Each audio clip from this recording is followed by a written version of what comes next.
keskel on siis siin Kehtna ümber olevad ja kandi tuulealad. Nendest järgi on jäänud siis tänaseks menetluses see keskmine suur sinine lätakas ja üleval need 2 tükki, mis kõige kõrgemad on. Teised on ühel, teisel või kolmandal põhjusel sealt üldplaneering või nii-öelda nendest tuulealade tänasest planeeringust välja arvatud. Tuulikute arv,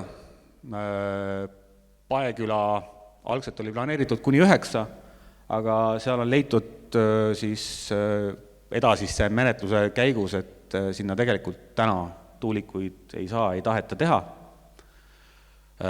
Lauküla, millega on üldse üks huvitav lugu, sinna algselt oli planeeritud 6, täna on õhku jäänud 4-5 ka erinevatel põhjustel, aga Laukülaga on meil niisugune lugu, et Lauküla tuulepark on Kehtna valla territooriumil, aga väga palju inimesi, kes sealt võib siin eelnevatest ettekannetest teada saanud asjadega pihta saada, asuvad hoopis Rapla vallas.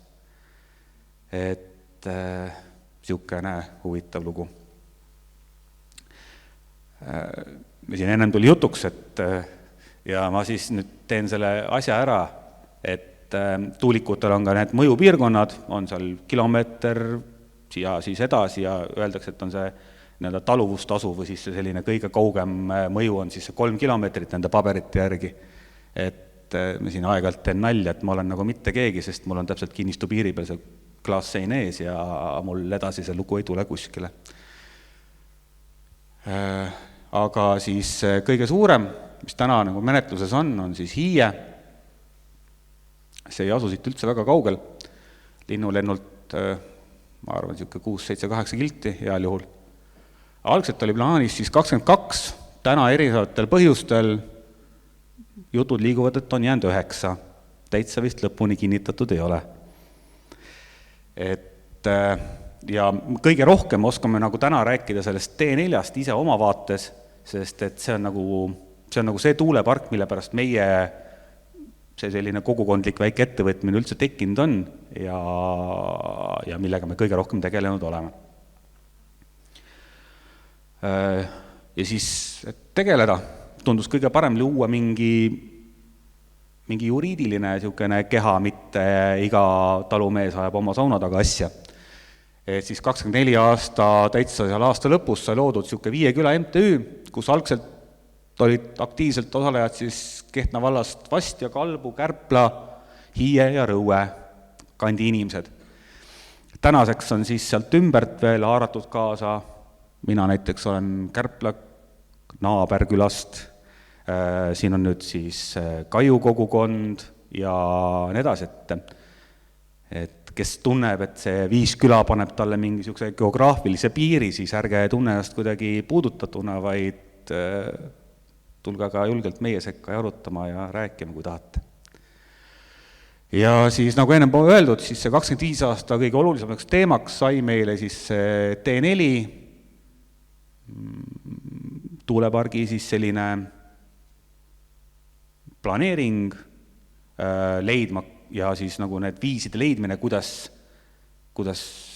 ta ei tuleks meile sinna.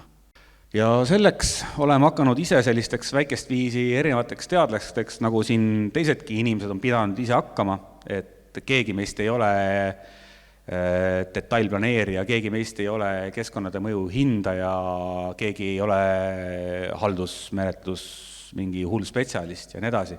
Et kõik need dokumendid on tulnud ise läbi närida,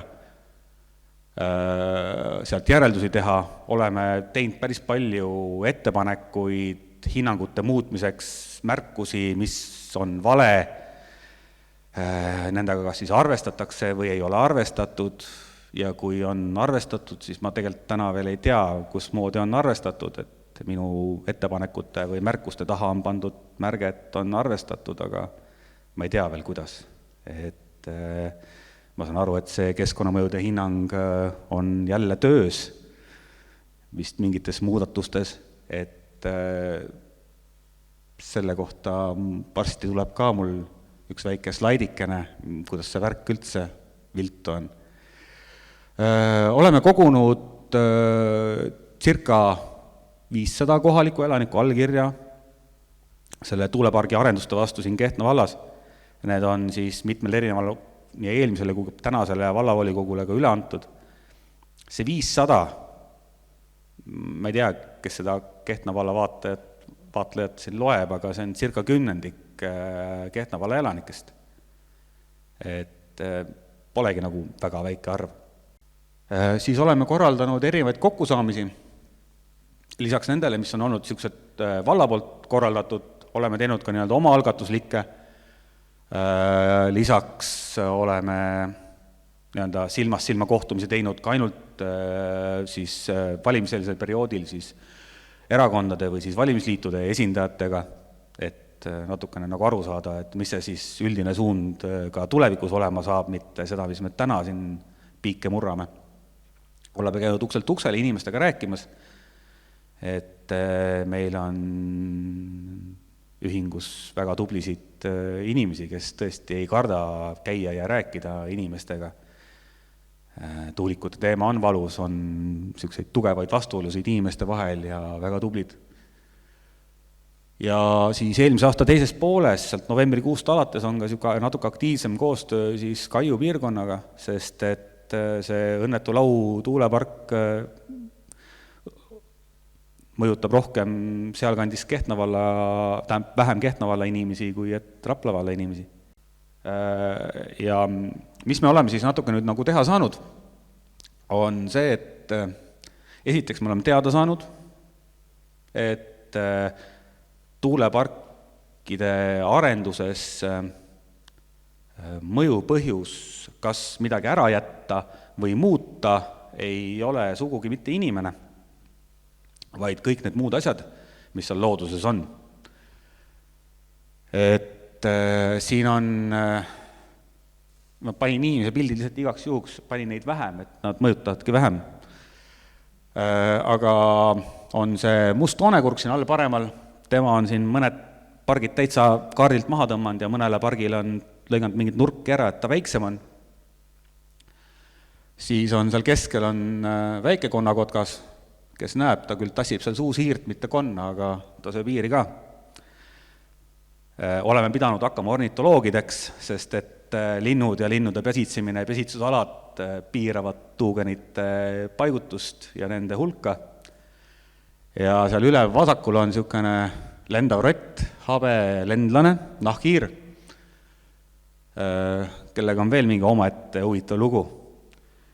Et keskkonnamõjude hindamises siis on leitud, et Hiie tuulepargi aladel on niisugune tugev nende elupaik.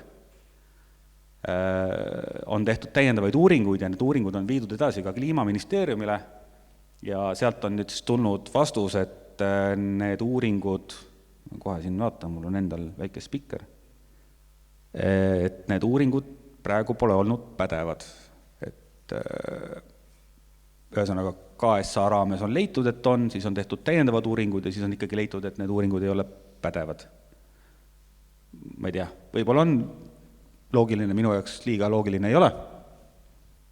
Ja siis nüüd selle aasta esimeses pooles, jaanuaris, siis Kaiu kogukonnaga koos tegime sellise ühispöördumise Kehtna siis vallavolikogule. Ja seal siis sellised punktid, miks võib-olla peaks kaaluma esimesel võimalusel, kui niisugune võimalus selle menetluse käigus tekib, üldse selle planeeringu lõpetamist. Üks suur asi on siis see looduse värk, et juba tegelikult väga kaugelt, kõrgelt Euroopa poole pealt tuleb niisugune suunis, et tegelikult neid parke ei tohiks rajada sellistesse rohealadesse, rohevõrkudesse. Kui Eesti muidu on väga usin Euroopa eritav huvitavate direktiivide asjade täitja, siis see osa on nüüd jäänud nagu tahaplaanile mingi muu asja huvis. Siis on muud suurarendused, et praegu on siin poolt Kehtna valda sõidavad läbi need suured veoautod Rail Baltica raames. Kui tuleb see tuugenite pargi rajamine, räägitakse nüüd sellest vesinikukanalist. tuugenipargiga tegelikult ei ole liiga palju tähelepanu pööratud sellele, et kuskil on vaja need kaablid vedada,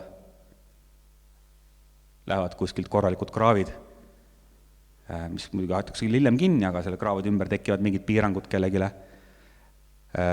Tahes-tahtmata mingil hetkel hakatakse rääkima salvestusvõimalustest. Et olen näinud ühte plaani, kus koduaknast hakkan vaatama suuri külmkappe põllu peal, et tahetakse panna aku sükest jaama põllu peale. Siis täna siin eriti viimane osa on see kuuldamatu müra, et kes on lähemal, võib-olla õnnestub kuulda seda kuuldavat müra, kes on kaugemal, saavad ainult selle kuuldamatu müstilise infraheliga pihta, mida tegelikult olemas ei ole. Kinnisvara väärtus ka jällegi kindlasti ei lange, mitte midagi ei juhtu, ärge muretsege, et kõik need asjad on juba, võiks olla nagu piisav nagu suund näitamaks, et päris palju olulisi asju ilma, et peaks midagi tegelikult juhtuma. Saaks nagu täna juba teada ja aru, et võib-olla ei peaks. Ja mida mina ise näen ja millest ma tahtsin varem ka ütlesin, et selle kohta üks slaid tuleb, et mina ei tea, kelle pikad kõrvad sealt kuskilt asjade tagant paistavad. Et ma ei näe omavalitsuste poolt, see ei ole ainult siinpool omavalitsus, kes need menetlusel siis toimetavad ametnikud või omavalitsuste suunad, et mina ei näe kuskil mingit sellist erapooletust, et selline erapoolik menetlus kipub olema. Kui see erapooletus on olemas omavalitsuses sees, siis leidke ta sealt üles ja näidake meile ka, sest et täna, kes on sellega tegelenud ja näinud, ma julgen öelda kõva häälega ise siin, et ei ole näha erapooletust. Ei ole näha seda, et vald töötaks ka selle koha pealt, et miks ei saa teha, vaid et kas kuidagi ikkagi saaks teha. Ja et see üldse selline vastasseis oleks võimalik, vastasseis ei ole hea sõna, aga et see eesmärk, et tuulepargid meie valda ei tekiks, tegelikult ka kõrvalvaldadesse, vähemalt mitte rohekoridoridesse, vaid kohtadesse, kus ei ole inimesi lähedal mõistlikus kauguses. On vaja tugevat kogukonda, kes suhtleks omavahel, jagaks siis teadmisi, igaüks me oleme tugeva omal alal, kellele meeldib lind ja kellele meeldib loom ja kellele meeldib taimi otsida ja kellele meeldib arvutist toksida ja panna andureid üles ja analüüsida. Et igal ühel on oma tugevus, et kui teil on huvi seda keskkonda, mille pärast te olete siia, ma loodan enamus kolinud, mina olen Kehtna valda sisse kolinud, ma ei ole elupõline elanik. Et kui te soovite seda kas säilitada, siis tuleb leida ja isendi seest üles need inimesed, kes saavad ja oskavad ja tahavad seda teha. Ja me oleme võtnud oma siis selle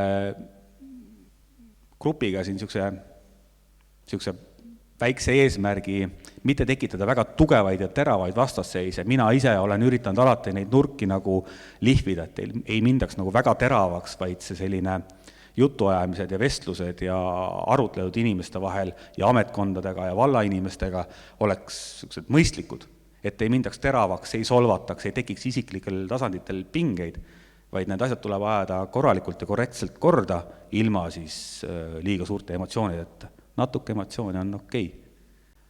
Ja selleks, et me saame üldse toimida, me peame tänama erinevaid inimesi, oma pereliikmeid, oma sõpru, kes võib-olla saavad aru, kui sa ei lähe näiteks õhtul nende juurde sauna, sest et sul on vaja mingit paberit läbi töötada või minna mingile koosolekule, sest et asjad vajavad arutamist. Inimesed, kes on meid vastu võtnud ja meid kuulanud, inimesi, kes on tulnud nendele kokkutulekutele, inimesed, kes on esitanud küsimusi ja eelkõige inimesed, kes on siis oma vabast ajast viinud ennast kurssi täiesti uue teemaga siin maailmas. Et need müra uuringud, see on ju täiesti nagu sul peab olema suur huvi ja vajadus, et seda teha. Ja need, kes on natukene ka rahaliselt panustanud, pean ära ütlema, sest et ega tühikott püsti seisa. Et nagu me siin kuulesime eelnevalt, et on vaidlused kohtus, täna Viieküla MTÜ valmistub igaks juhuks endale väikest sükest kukrut sinna tahanurka valmis panema. Et Tarmo sealt tagantreast on kindlasti inimesi ka selle korjanduskastiga seal tüüdanud, et liiga palju inimesi alles pole jäänud, ma ei tea, palju veel välja pigistada kannatab. Aga see on niisugune kiire väike ülevaade, et kui tahate kaasa lüüa, siis sealpool saab võib-olla meie tegemiste kohta küsida, et kuidas saab rohkem teada. Vaadake, Facebookis on Viieküla MTÜ grupp, minu teada on see avalik, et sinna pääseb kenasti ligi vaatama. Väga palju täna esitatud materjale ja lisaks veel asju on seal olemas juba, et kes tundus, et jäi mingi slaidikavast midagi puudu, siis tegelikult osad asjad on juba sellised pikemalt ringelnud ja läbi käinud, et neid saab sealt üle vaadata. Ja minu poolt on kõik. Hetk veel diskussioonideks, kes soovib rääkida ja loomulikult informatsioon Viieküla MTÜ kohta, siis sealt tagant laua juurest on võimalik saada. Kes tahab ka annetada MTÜ-le, siis see on ka võimalus seal taga olemas kenasti. Ja loomulikult olete kõik oodatud MTÜ-ga liituma, sellepärast, et kui te tahate, et teie koduümbrus ja keskkond oleks selline, nagu teie soovite, siis ühendagem jõud, et saaksite ka sõnad sekka öelda. Korraldustiimi poolt kummardused maani teile kõigile, kes te täna siia tulite ja loomulikult, kui mitte varem, siis järgmisel korral kohtume jälle. Aitäh teile ja ilusat pühapäeva õhtut!